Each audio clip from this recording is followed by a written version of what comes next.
We've recognized we're approaching a pedestrian crossing, and we can see the wait button has been pressed, and we can also see a pedestrian waiting at the crossing.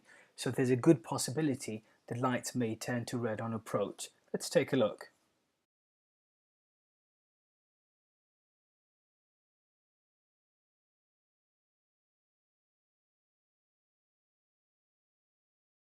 So we've stopped just before the stop line and we've used the handbrake.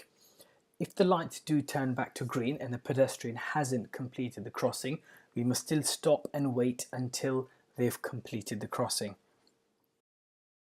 Remember, red and amber still means stop and wait, so do wait for the green light before setting off.